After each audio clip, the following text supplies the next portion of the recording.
The night shift at Skyrise Global Tower always smelled of polish and exhaustion. Long after the city outside glittered with money and motion, the inside of the building belonged to men like Elias Aroma and no one looked at. Men whose footsteps were meant to disappear. Elias pushed his janitor's cart slowly, carefully, the way you move when you dante. One to disturb people who already think you dante belong. He was 38, shoulders bent, not from weakness, but from years of carrying weight quietly. In the pocket of his faded work jacket was a folded piece of paper, creased a dozen times. A child's drawing, a man holding a little girl's hand under a crooked sun. He checked his phone. One missed call. Lena. His chest tightened. He was already late. He quickened his pace toward the executive floor. The one place security hated seeing him. That floor didn't smell like cleaning solution. It smelled like power. The glass doors slid open, and Elias stepped into a conference room flooded with white light and sharp laughter. 12 executives sat around a polished table that cost more than his car. At the head stood Victor Krell, the Billionaire CEO, whose name was carved into the building like a warning. Victor was mid-sentence when he noticed Elias. He stopped talking. The silence was immediate. Victor's eyes narrowed, not with anger, but with something worse, disgusted amusement.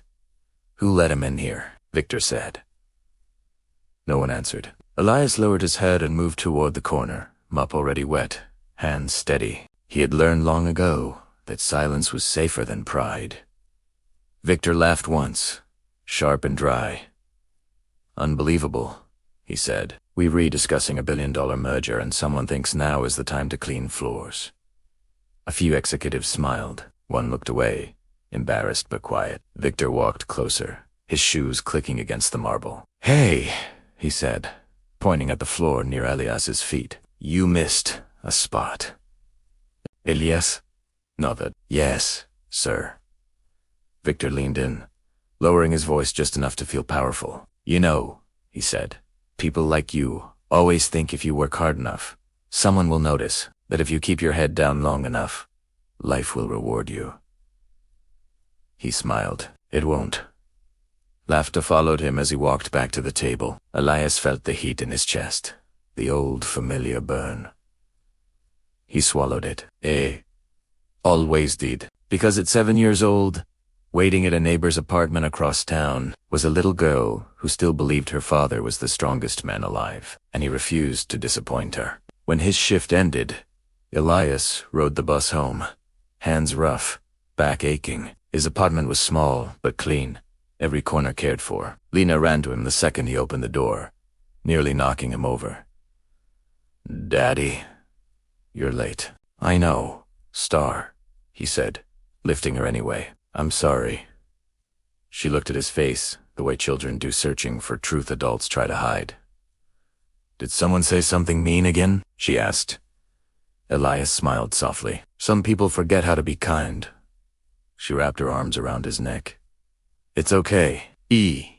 Remember. That night, after Lena fell asleep, Elias sat on the edge of her bed longer than usual. On her nightstand sat hospital papers and overdue notices. He closed his eyes for a moment, breathing through the fear he never let her see. The next night, Skyrise Global Tower did something it had never done before. It panicked. An electrical fault sparked above the executive floor. Smoke poured into the hallways. Alarms screamed. Lights died all at once, plunging glass corridors into chaos. Victor Krell stumbled out of a conference room, coughing, shouting into his phone. Where is security? He yelled. Get me out of here. A support beam crashed down behind him, cutting off the exit. Smoke thickened. Panic stripped the polish off his voice. Help. Through the highs, a silhouette moved toward him. Strong.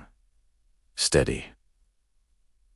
Hands grabbed Victor's arm and pulled him down, away from falling debris. Stay low, a calm voice said. Breathe slow. Victor looked up. It was the janitor. You. Victor coughed. What are you?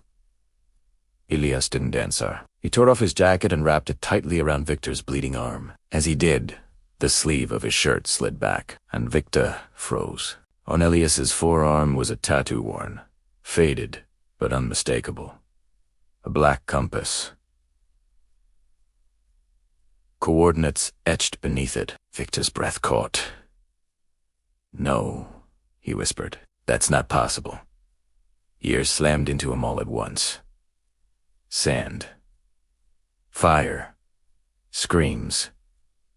A younger version of himself trapped under rubble in a foreign desert. A soldier pulling him free while bullets tore the air apart. A man shielding him with his own body. Victor stared at Elias, his voice shaking. "That was you." Elias met his eyes for the first time. Yes. Firefighters burst in moments later, pulling them both to safety. Outside, wrapped in blankets, Victor couldn't stop staring at the man he had humiliated less than 24 hours earlier. "You saved my life," Victor said. "Back then and tonight." Elias shrugged slightly. "That's what I was trained to do.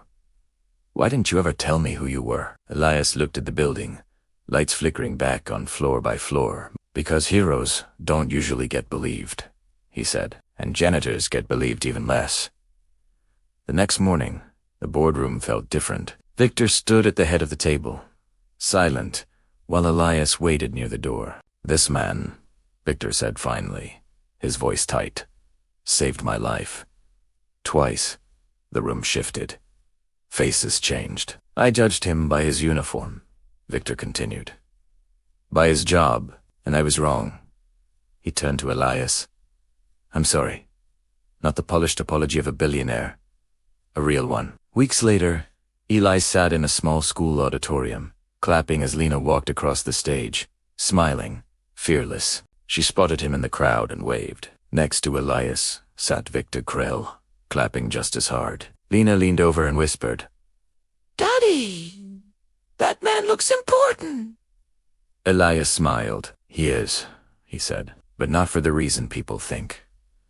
Because the world teaches us to look up at power. But sometimes the most powerful people are the ones who clean quietly, love deeply, and never stop showing up even when no one is watching." Thank you for watching. If this story moved you, please consider subscribing for more content like this.